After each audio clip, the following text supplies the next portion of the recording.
imagine this. Your heart stops. The doctors are working on your body. But you are floating above the room, looking down, completely calm, completely at peace. And then you see a light. The most beautiful light you have ever seen. This is not a movie.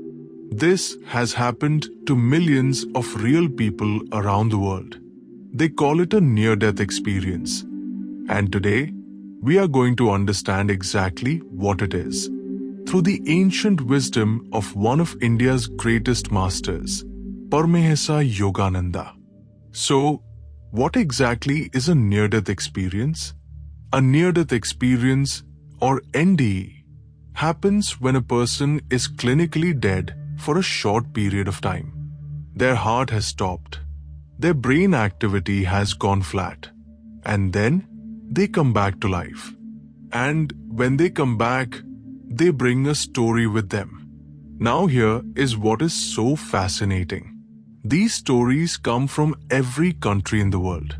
From people of every religion, every age, every background. A child in India, a businessman in America, a farmer in Brazil. They all describe almost the exact same things. Floating above their own body. A dark tunnel. A bright, warm light at the end. Feeling a sense of absolute peace. Meeting people who had already died. And then, a moment where they are told, or they simply know, it is not their time yet. They must go back. Scientists have now recorded over 15 million ND accounts in the United States alone. Cardiologist Dr. Piem van Lommel in the Netherlands studied hundreds of cardiac arrest patients and found that around 1 in 5 had a clear NDE, even while their brains were completely shut down. This is where science gets confused. Because if consciousness is just the brain, then how can someone be more alert, more aware, more connected at the very moment the brain has stopped working? Yogananda had an answer for this. And it changes everything. Paramahansa Yogananda was born in India in 1893. He was a yogi, a mystic, and a master of the ancient science of yoga and meditation. In 1920, he came to the United States, and he spent the rest of his life teaching one fundamental truth. You are not your body. This sounds simple, but think about what it really means. Your body is something you have, not something you are. Just like you have a coat that you wear, you can take it off. The coat is not you. Yogananda taught that every human being is actually a soul, a unit of pure consciousness that is temporarily using a physical body to experience life on earth. And this soul, he said, does not die when the body dies. It simply moves on. Now, yoga philosophy teaches that we do not have just one body. We have three. The first is the physical body, the one you can see and touch. It is made of earth, water, fire, air, and space. It is born, it grows old, and it dies. The second is the astral body, made of light and life energy, what yogis call prana. This is the body of your emotions, your senses, your vital energy. It is far more subtle than the physical body, and it does not die when the physical body dies. The third is the causal body, the finest of all, made of pure thought and consciousness. This is the seed of the soul, the blueprint that carries all your memories, all your karma from one life to the next. At the moment of death, the physical body is dropped, but the astral and causal bodies continue. They simply move to a different dimension of reality. So now, with that framework, let us go back to the ND itself, and let us see every element through Yogananda's eyes. When someone has a near-death experience and they feel themselves floating above their body, what is happening? The astral body has separated from the physical body. This is not unusual in yoga. In fact, advanced meditators can consciously experience this. The soul is still fully alive. It has simply stepped out of the physical shell, like stepping out of a car that has broken down. And the tunnel? That dark corridor that so many people travel through? Yogananda described the astral realm as existing at a higher vibrational frequency than the physical world. The tunnel may be the transition zone, the passage between physical reality and the astral dimension, between the dense and the subtle, and then the light. This is where things get deeply beautiful. Almost every NDE survivor describes the same light. It is not like sunlight. It is warm. It is intelligent. It is filled with what they can only call love. Many people say they felt completely known by it, as if every secret they had ever hidden, every mistake they had ever made was seen and loved anyway. In yogic tradition, this light is called Kutastha Chaitanya, the cosmic consciousness. It is the primordial intelligence that underlies all creation. Pure awareness, pure bliss, pure love. It is what is at the very center of the universe. And Yogananda would say, at the very center of each one of us. And the meeting with deceased loved ones? Yogananda taught that souls who have passed from this world continue to exist in the astral realm. They're not gone. They are simply in a different dimension. At the threshold of death, the astral veil becomes thin, and those who are waiting can be seen and felt. Yogananda's own teacher, Sri Yukteswar, appeared to him after death in a fully solid, physical-seeming form and described the astral world in vivid detail. A world of beauty, of music, of light, where souls continue to grow, to learn, and to love. One of the most powerful parts of the near-death experience is the life review. People describe seeing their entire life, every moment, in a single flash of awareness. Not just seeing it, feeling what it was like to be on the receiving end of every action they ever took.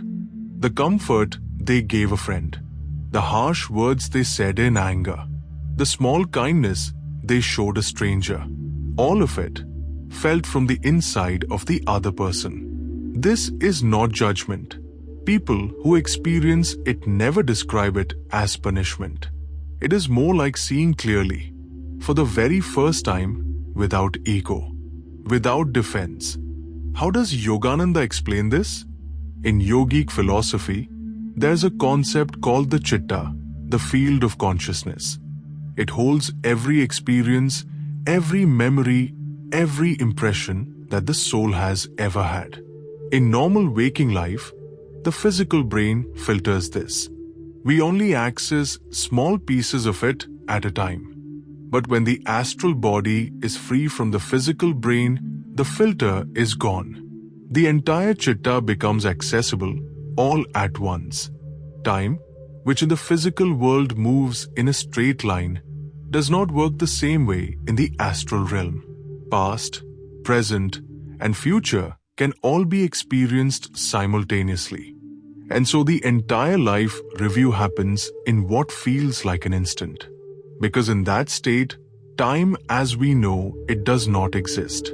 Almost everyone who has an NDE reaches a point, a border, a line, a threshold where they are told they cannot go any further. They must return. And this is fascinating because they never describe it as frightening.